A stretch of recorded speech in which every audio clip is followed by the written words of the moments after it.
De notre comité de pilotage qui concerne le dispositif conjoint qui lie donc nos deux pays, en l'occurrence donc le Sénégal et la France. Nous saluons la présence de l'ambassadeur, son Excellence de France, qui est à Dakar, qui a assisté donc à ces rencontres. Nous saluons également la présence de son Excellence, également l'ambassadeur délégué qui a quitté donc depuis la France et qui est venu à chaque fois qu'il y a une réunion de comité de pilotage. Donc aujourd'hui, il fallait tout simplement travailler sur les projets. La dernière fois, nous avions fait l'appel à projets et le comité technique a eu à travailler sur ces projets et le comité de pilotage vient de valider, vient d'étudier à peu près 13 projets dont les 11 ont été validés qui vont être exécutés à l'intérieur du Sénégal à travers nos collectivités territoriales.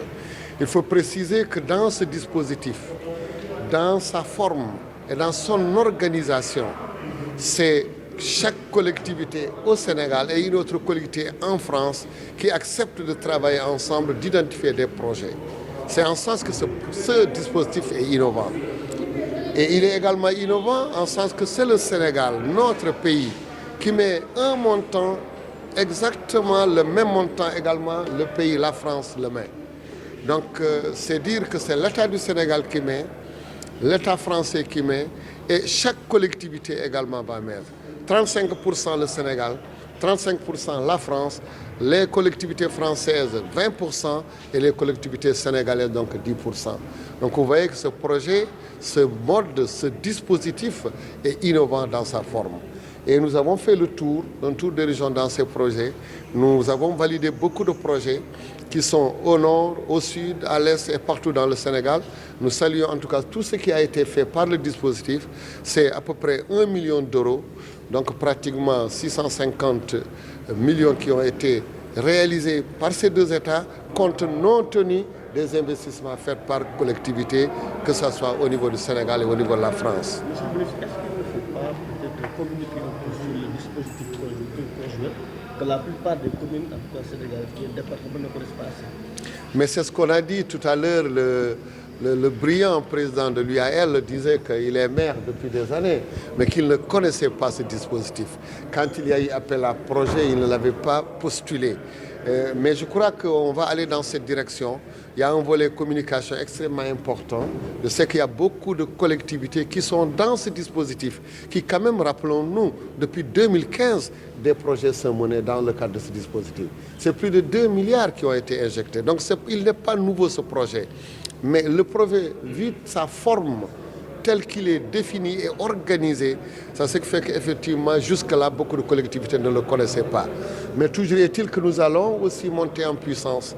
Nous allons vers d'autres zones. Nous avons remarqué que l'Est, le Sud et l'Ouest du Sénégal, en tout cas, étaient plus ou moins intéressés, mais que tout le centre, jusque dans la zone donc, de Ranérou, dans la zone agro-silvopastorale, nous n'avons pas vu des collectivités être intéressées. Donc ça, c'est un travail qu'il faut faire et nous sommes disposés à le faire, nous et notre commission technique. Oui, je voudrais tout d'abord remercier le ministre pour son accueil chaleureux et sa présidence efficace de cette réunion. Saluer la participation des présidents des 3 grandes associations, une participation tout à fait active, constructive. Je pense que cette réunion a été très utile. Tout d'abord, je me réjouis de voir que le nombre de projets que nous avons décidé de soutenir était en croissance. Il y avait eu un petit tassement pendant la période de la pandémie de la Covid, mais maintenant c'est derrière nous. Les affaires, si je puis dire, repartent.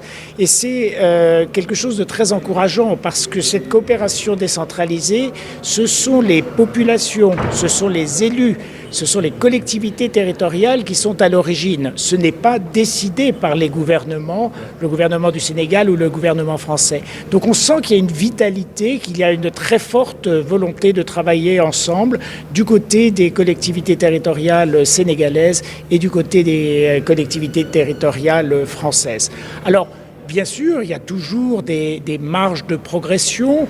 Le ministre l'a rappelé, même si toutes les collectivités du Sénégal et toutes les collectivités de France pourraient potentiellement monter des projets ensemble. Moi, je vois que du côté français, certaines collectivités ne connaissent pas encore assez bien ce dispositif conjoint, voudraient faire des choses au Sénégal, parce que nous avons de la chance d'accueillir de nombreuses communautés d'origine sénégalaise en France, mais elles voudraient faire quelque chose, mais ne connaissent pas bien le dispositif. Donc nous avons un effort de communication à faire. Ça, c'est tout à fait manifeste. La deuxième chose, c'est que certains de ces projets sont peut-être de taille relativement modeste, mais nous avons bien vu au cours de cette réunion aujourd'hui combien ces projets avaient une dimension exemplaire. Nous allons les suivre pendant 1 an, 2 ans, 3 ans, et ils auront vocation ensuite à être reproduits, répliqués dans d'autres parties du Sénégal, éventuellement avec l'aide de l'Agence française de développement qui est très présente au Sénégal. Et la troisième chose, c'est que je voudrais mentionner la communauté de destin qu'il y a entre le Sénégal et la France face à ces grands défis que sont par exemple la lutte contre les dérèglements climatiques. Beaucoup de projets sont autour de questions d'eau, d'assainissement, des conséquences des dérèglements climatiques. Nous sommes sur la même planète, dans le même bateau, face aux mêmes défis. Et je crois que les collectivités territoriales françaises ont bien compris qu'elles avaient énormément de choses à apprendre en venant travailler au Sénégal, en trouvant des solutions avec leurs partenaires, leurs amis sénégalais. Et comme le ministre a pu le dire en conclusion de cette réunion, moi je suis aussi très attaché à la dimension humaine de ces projets, avec souvent l'accueil de volontaires. Il faut peut-être à l'avenir encourager aussi les projets dans l'autre sens, avec une plus forte implication et l'envoi peut-être de volontaires sénégalais vers les collectivités territoriales en France. Est-ce qu'aujourd'hui la France est prête à relever son taux de décaissement dans ce dispositif ? Nous sommes très attachés au caractère paritaire de ce dispositif conjoint. C'est très important dans les règles de décision, les règles de financement, la manière dont nous travaillons. Tout est préparé conjointement et excellemment bien préparé, je dois le dire, pour tous ceux dans les services, dans les ministères qui ont travaillé sur l'élaboration et l'examen de ces projets. C'est très important. Nous avons pris des engagements pour les 3 années. C'était le sens de la précédente réunion au mois de décembre. Et nous tenons nos engagements. Mais encore une fois, vous savez, le ministère sénégalais et le ministère français, nous sommes là pour aider des projets. Mais l'initiative revient aux collectivités territoriales.